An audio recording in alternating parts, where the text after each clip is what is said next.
Welcome to the Freelancers Tea Break, the bite-sized podcast all about freelancing and working from home to enjoy during your tea break. Brought to you by Emma Cossey from freelancelifestyle.co.uk. And now, your host, Emma Cossey. Hi everyone, this week I'm going to talk about employed habits that you shouldn't drop. So quite often as a freelancer we kind of look at the upsides of not being employed and being self-employed. So things like being able to work from home, not having to commute, not having to deal with Barry from accounts. You still have to deal with Barry from accounts, but usually it's just over email at this point. That said, there are some good habits from being employed that are useful to carry over into your self-employed life. So the first one of those is setting work hours. Now, it's very easy to work all the hours that we've got as a self-employed person, and there was a study recently that I highlighted on my blog that suggested that actually freelancers work an entire month more than the average employed person, purely from the amount of work hours that we do. So it's really, really important that you set yourself some hours and try to stick to them. Now, whether that's 9 to 5 for you, whether you're a night owl and it's easier for you to work just from lunchtime into later into the evening, whatever works for you is fine, but you have to set those hours and you have to try and stick to them. Now, one of the key reasons for this is something called Parkinson's law, which is the adage that work expands so as to fill the time available for its completion. So if you give yourself the entire day, and I'm not talking 9 to 5, I'm talking 8 a.m. till 10 at night, then yeah, that's how long the task will take you. If you give yourself a shorter deadline or fixed hours, that's how long the job will take you. So that's something to bear in mind with when you're setting your hours, and also it helps you create better work-life balance. It just is a much healthier approach to work. And talking of healthier approaches to work, there is the second one, which is taking a lunch break.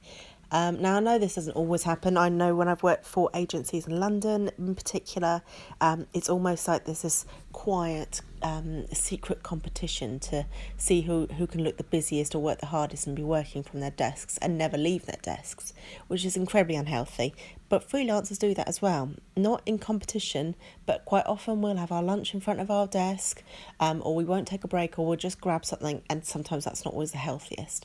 So make sure you take a lunch break, even if it means going out of the house for a walk. Megan in our group recently talked about how she now has this wonderful routine where she will go out for a walk whilst her dinner is in the oven on a low heat, and then she comes back to this delicious smelling lunch and she's had a lovely healthy walk. But it's also important to take the time to make yourself a decent lunch as well.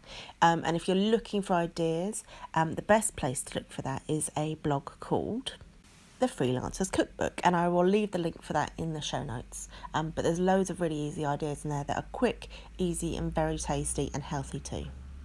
So the first two habits to take are setting your work hours and taking a lunch break. And the third is rewarding yourself. So when you have a boss or a manager, they're likely, hopefully, to either give you a bonus or some kind of appreciation for what you've worked for. But freelancers aren't always brilliant at rewarding themselves. And it's a really important thing to do because it closes off the cycle of a job. So if you've done a project or even a task and you don't reward yourself in some way, whether it's just taking 15 minutes off work, or buying, treating yourself to something, having a nice bath, or even just saying to yourself, yeah, I did a really great job there.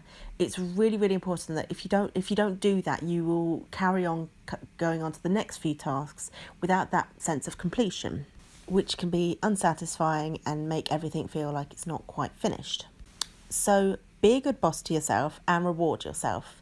So when you're thinking about all your tasks that you've got to do this week, make sure you add into those tasks rewards where you can. So that's this week's podcast. So make sure that you set your work hours, take a lunch break, and reward yourself where possible. If you can think of any other habits from your employed life that you would love to bring into your self-employed life, I'd love to hear about them. You can find me in the usual ways on Twitter, freelance_life. Come join us in the Facebook group, the Freelance Lifestylers, or just drop me an email, and you can find all that information in the notes of the podcast.